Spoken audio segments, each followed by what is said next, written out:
Only intrapartum? No. Antepartum and intrapartum. Last trimester. You will not get it in first and second trimester because the fetal heart is not mature enough to have this before third trimester. Heart rate is controlled by what? Your heart is beating. How? Who is controlling? Autonomous nervous system, that is neurohormonal control, and certain drugs that we give to the mother will also have an impact on the fetal heart rate. Okay, and during labor the uterus contracts, so that is putting pressure on the intracranial pressure of the baby is raised. That will also cause alteration of the heart rate because our heart is controlled by autonomic nervous system, sympathetic and parasympathetic. When the sympathetic drive is more, the heart rate goes up, to put it simply. And if the parasympathetic nerves are activated, then the heart rate goes down. So two systems are operating hand in hand. So that is why there is a change in heart rate. When we run, when we talk, when we shout, do some activity, heart rate goes up. Same appears in the fetus also, but it occurs a bit late, not in the early first and second trimester. Okay, this is broadly, this is the schematic diagram. You see a patient lying, you see two transducers, one for the fetal heart rate monitoring and another for the uterine contractions, to detect the uterine contraction. And this is a device where the patient conceives the fetal movement. So whenever there is a movement, she presses that button and we have a mark in the tracing. That is, the fetus is active. So what is cardiotocography? It is a continuous electronic record of the fetal heart rate obtained via an ultrasound transducer. This is on the same principle as Doppler. Doppler study, we have, I had taken a class on imaging. Were you this batch? No. What is a Doppler? Here the sound wave is sent by a device. That sound is reaching a target and reflected back.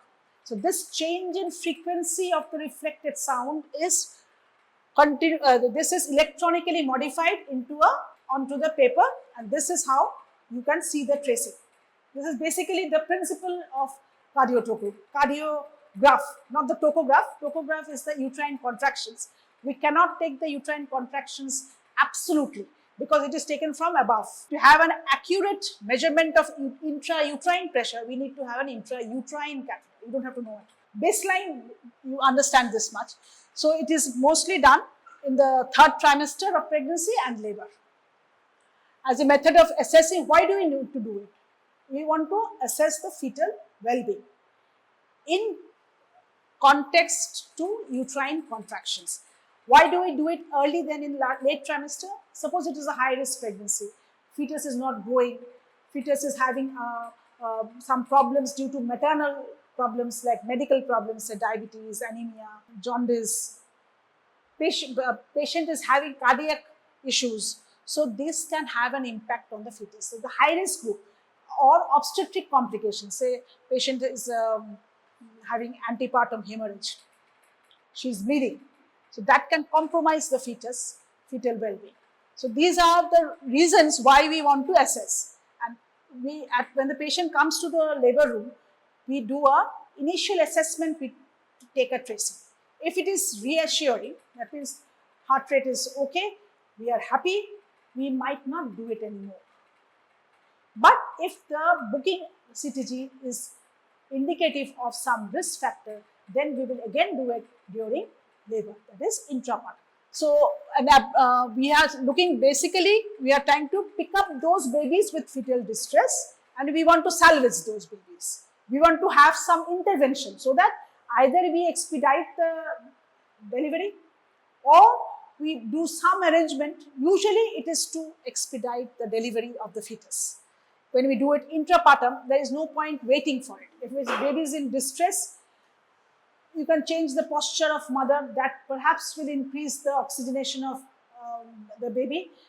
Might improve the condition, might not. But overall, we have to detect the patients with fetal distress and intervene. Intervenes means do something, manage this. And the management here is deliver the baby.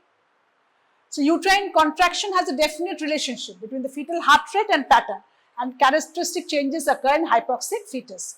A second transducer, we have talked about the first transducer placed on the abdomen of the mother, that it is placed on the point of maximum prominence of fetal heart rate. We locate the fetal heart rate by what? Stethoscope or Doppler. We locate the heart sound, we put the transducer on this, and you strap the abdomen of the mother. And another one will be at the fundus of the uterus to detect the uterine contractions, and one in the hand of the mother to detect fetal movements, which she perceives. Uterine contraction has a second transducer is placed on the abdomen to record simultaneously the presence of any uterine activity. Both fetal heart rate and uterine activity are traced simultaneously on a paper strip. This is how it is taken. Each square is about 1 minute. It is either the rate of the paper reading, you must know, it is either 1 centimeter per minute or 3 centimeter per minute. The UK guidelines and American guidelines, they are different. Overall, this broad one, here it is too much, this one is 1 minute. So when we record, we take 10 such large squares.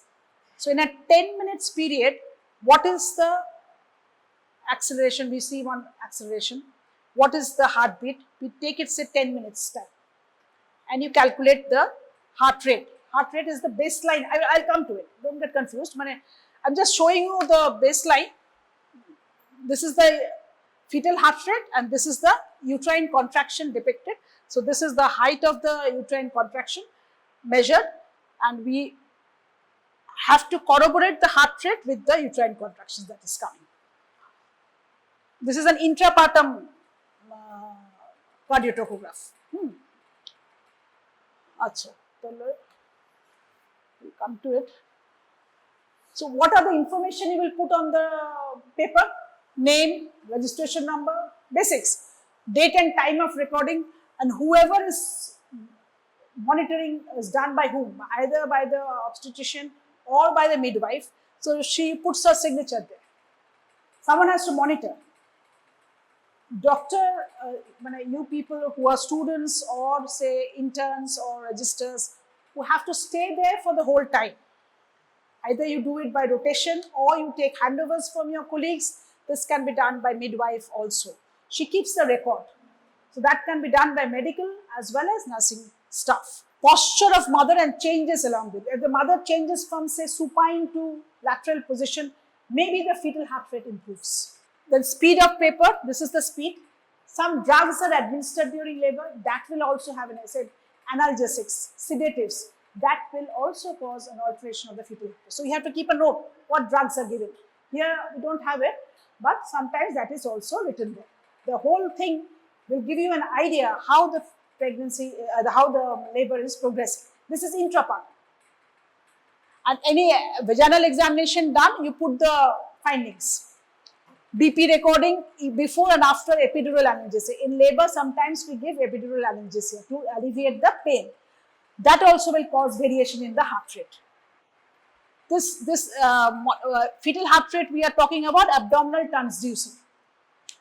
And sometimes you just have an idea, internal fetal heart rate can also be noticed by fetal scalpel electrode. We don't do it here. That the direct electrode is placed on the fetal scalp. That will give you a better idea of the fetal heart rate. Here the Doppler is picking up sounds which are prominent. Not all the sounds will be picked up, but we get an overview of how the heart rate of the fetus is. This is an indirect way of assessing. So CTG is an indirect way. This is a direct way, but we don't have access to that. But CTG machine you should be able to identify what it is, where are the transducers, how the patient lies down, and how you monitor it on the monitor, and you take the paper strips out and take a printout and keep with your patient's record. So method of monitoring can be done for fetal heart rate as well as for the uterine activity. Here the external transducer I have told you, and sometimes internal uterine pressure can also be monitored by an intrauterine pressure catheter. This is not here. I am just giving you an idea. We are monitoring two things, fetal heart rate and intrauterine pressure. With the contraction, the pressure will increase. That is causing a change. So we try to understand how much pressure is there. But here we just don't have the actual value of the intrauterine pressure, but when you palpate the abdomen of the patient, it becomes stiffened. So the tone is high, the pressure is high. This assessment you can do. So these are the components of fetal heart rate. The baseline heart rate. What is the baseline heart rate? See, the baseline heart rate is going up around, say, 120, this is 130, 140 around. What is the normal baseline fetal heart rate? One answer. Raise your hands and give your answer. 110 to 1. This is the baseline fetal heart rate. When the patient has this fetal heart rate, we say it is more or less okay.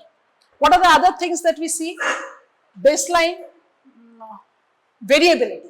There is beat to beat variability. Why? Because the nervous system is working. When the heart rate goes up, the autonomic nervous system will try to bring it down again. So there is a beat to beat variation. That is around 5 to 25 beats per minute. And there are, of course, accelerations. That is 15 beats per minute increase over 15 seconds, and you have to see it for, say, 15 minutes. See, here we have one acceleration. Here it is 140 around. What is the baseline heart rate? See, this one. Baseline heart rate.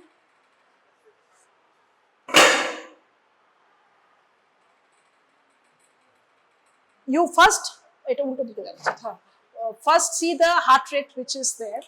This is the 140 target. This is touching 140. This is the baseline heart rate going. And these are the accelerations. So acceleration has gone up to, this is 160, 70, 180. So this is temporary. 70 has crossed. So this is an acceleration. So 15 beats have gone up. So we have to take it as an acceleration. Beat to beat variation is 5 to 25. So if it exceeds that, you have to, this is beat to beat variation is going on here. I have some slides, I will show you how you can measure it. But here you can have an assessment that this is the baseline heart rate, the acceleration is this, beat to beat variation is there, and we don't have any deceleration. Deceleration is dip in the heart rate.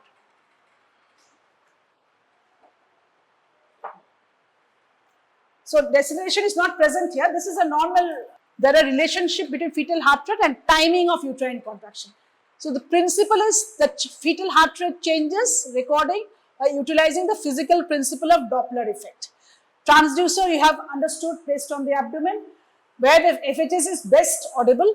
Transducer emits ultrasound wave and sensor detects a shift of the reflected sound, shifts in the frequency of the reflected sound. Cancel that off. Shift in the frequency of that reflected sound. And signals are electronically modified on a paper strip. This much is clear. This is the basic principle, physics principle. Clear? The purpose is to monitor the patients and to detect fetal distress and intervene as and when required. And abnormal CTG means that you may have to do some other investigations and you have to intervene. Interpretation in antepartum and intrapartum will differ. Why? Why will they differ? Right, very good. The uterine contraction is not there. Only when the patient will go into labor will there be uterine contraction. If there is no labor, no contraction. So there we will check the baseline heart rate, beat to beat variability and acceleration. Sometimes we will get an acceleration. When the fetus is moving inside the womb, there will be some acceleration which are healthy. When we run, the heart rate goes up. That's unhealthy. But if my heart rate goes up too much, heart cannot pump much blood to my brain. I may be unconscious. So the brain has to have adequate oxygen supply. If the brain is not spared, then the heart will also not be controlled. So after a variable period of hypoxia, there might be slowing of heart rate. Here, when we run, we gasp for breath. We can breathe. Fetus cannot breathe inside. So what it does, it reduces the heart rate to compensate for the less oxygen. This is how the body compensates. And the fetus I'm talking about. So it will differ. Deceleration is important in labor. When the contraction is there, the heart rate might dip. So decelerations will be present in intrapartum CTG. And accelerations you might get in a normal antepartum CTG. Patient is lying, there will be, baby is moving, so you will have an acceleration. So device used is cardiotocograph, 2 transducers, 1 transducer for the fetal heart rate, another for the uterine contraction, and it is assessed by midwife and obstetric medical team. This is basics. You should be able to say this much for your undergrad exams. How to read? There is a mnemonic. Dr. C. Brivado. DR, define the risk. Why this patient has been put for CTG. Antepartum, she might be having some reason for. So find out the cause. Preeclampsia, anemia, diabetes, obstetric complication, malpresentations, PPRM.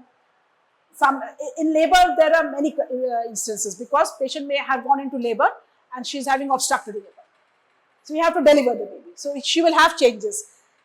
So this is just define the risk, C for contraction, B for a baseline rate, variability, acceleration, deceleration, overall impression. Dr. C. Brivado. These are the things you will, this is just a mnemonic to keep it in mind. These are the things you will look for.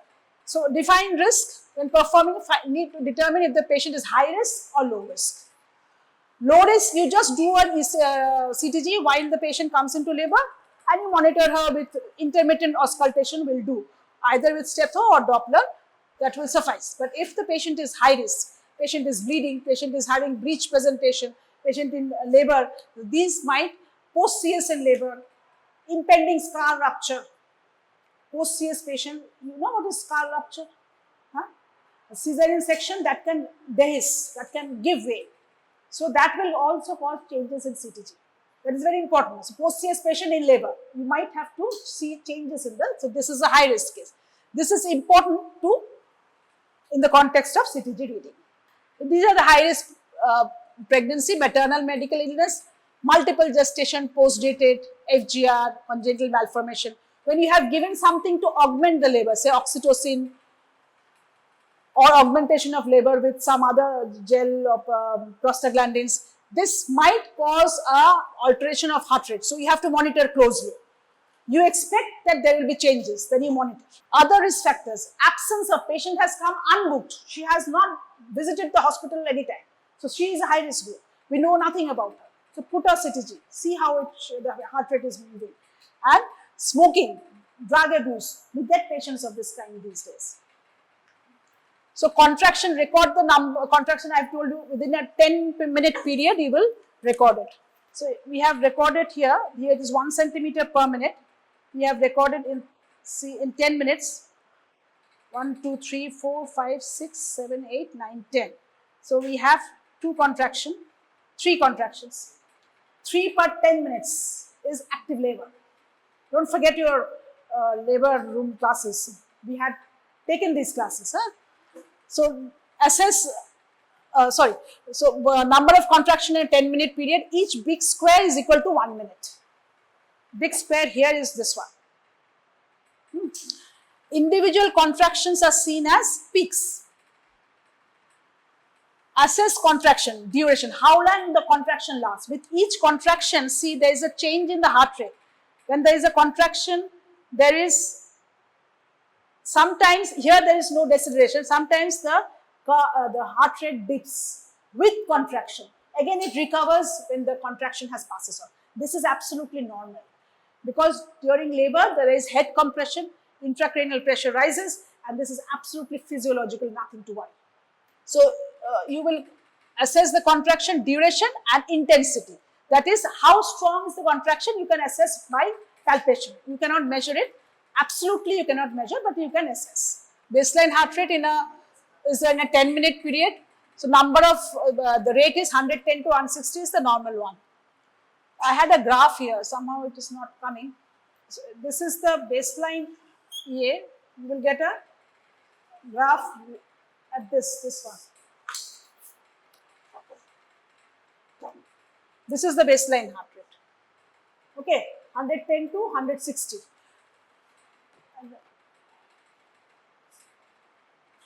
তারপরে হচ্ছে fetal tachycardia. Tachycardia, when do we say? It is 110 to 160. So anything beyond 160 is fetal tachycardia. It occurs during fetal infection, maternal infection, stress.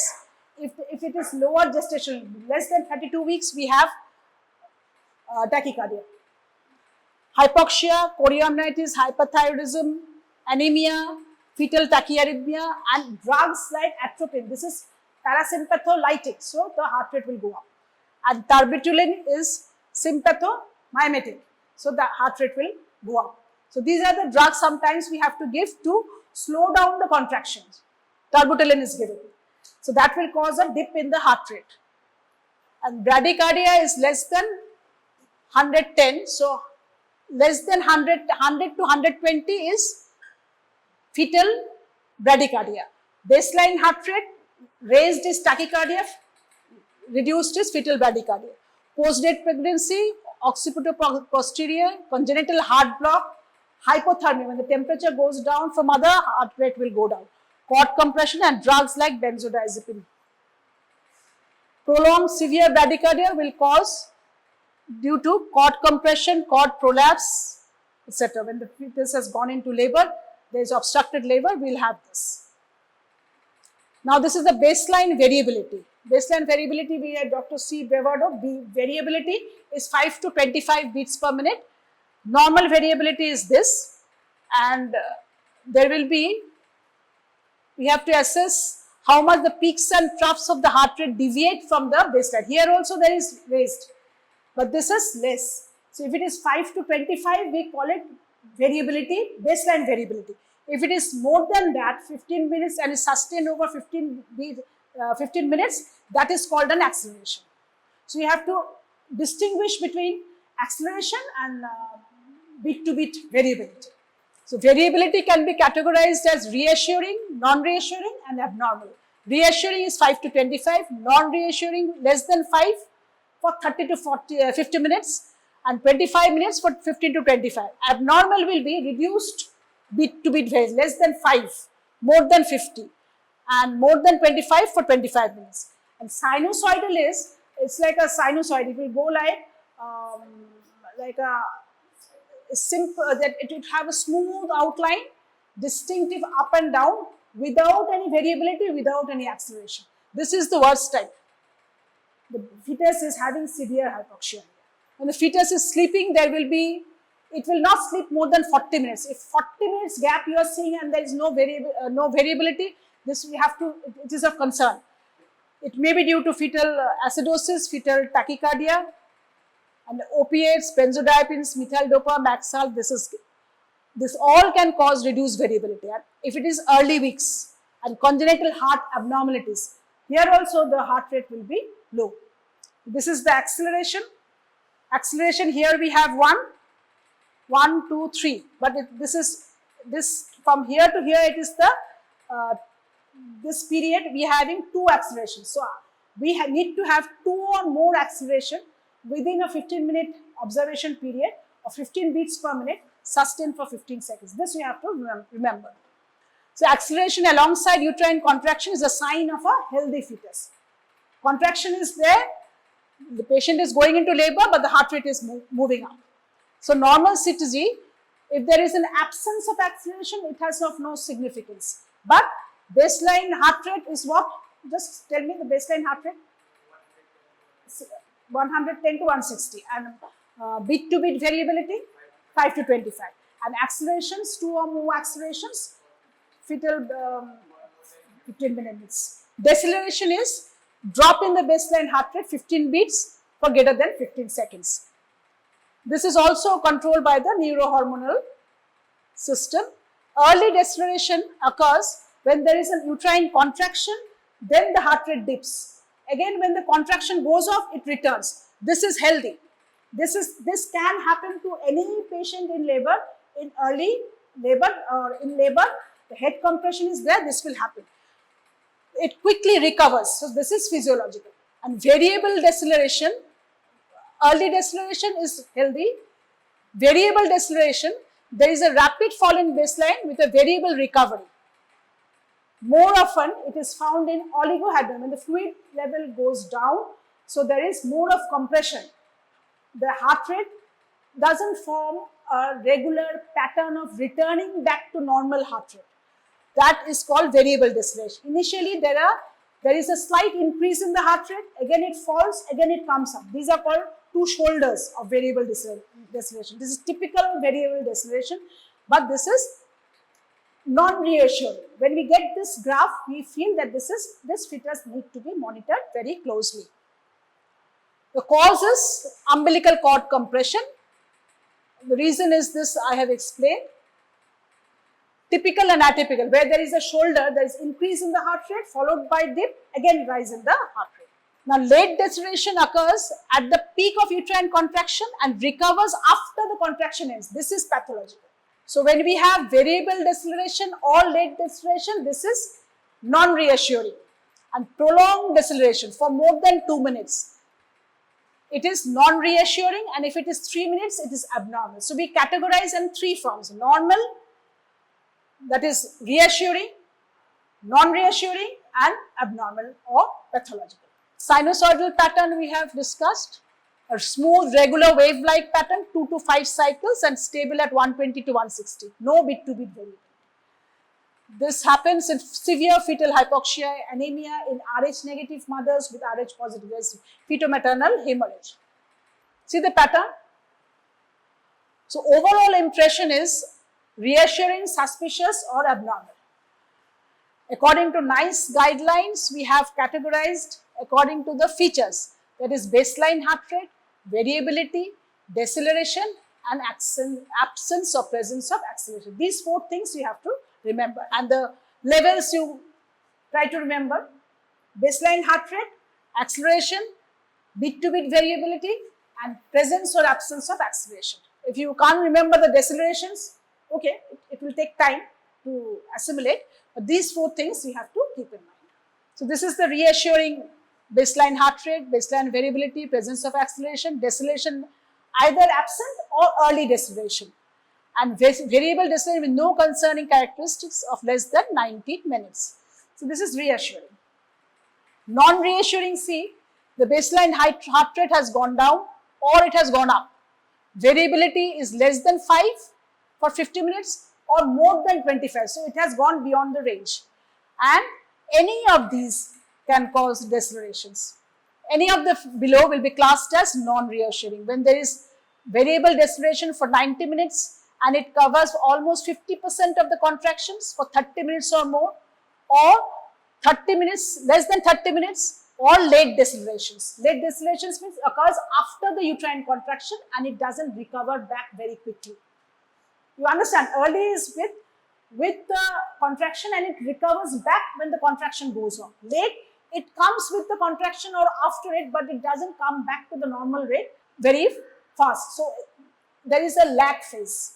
Abnormal CTG is below 100 is this, or above 180. So, baseline variability and any of the below would be classed as abnormal. Less than 5, I was going on telling about this bit-to-bit variability, and sinusoidal pattern is always pathological. So, this is, any of this will be classed as abnormal. We have discussed this. Thank you for monitoring me. This thing, 3 things you will remember. This CTG is used in non-stress test. Non-stress test, just this is non-invasive test. Non-invasive test, we don't put any catheter or any injection. We just try to assess the biophysical movements where CTG comes into the picture. Biophysical profile, we assess the fetal well-being where the cardiac heart rate is monitored. Baseline, what are the things that you will see? Baseline heart rate, সবগুলোরই অবস্থা খারাপ। Baseline heart rate, then variability,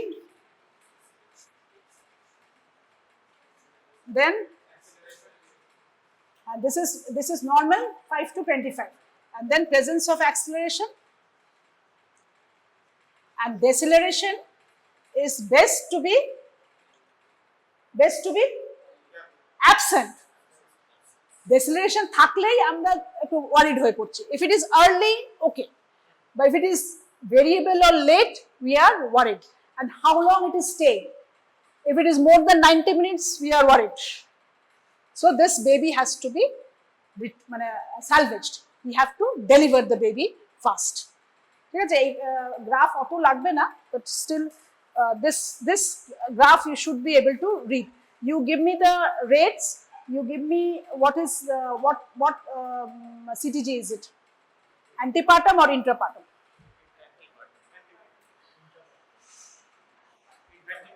Why intrapartum and why antepartum?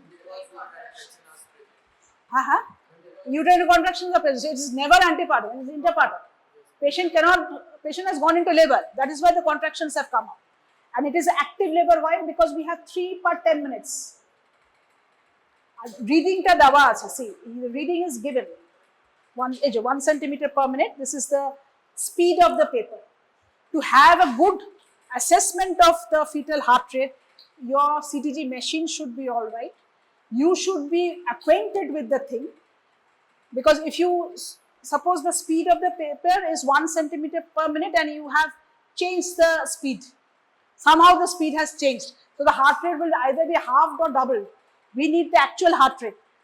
This you have to first ensure 1 centimeter per minute bolche seta dekhe niye you have to see how much is the rate, fetal heart rate, baseline heart rate you should be able to monitor.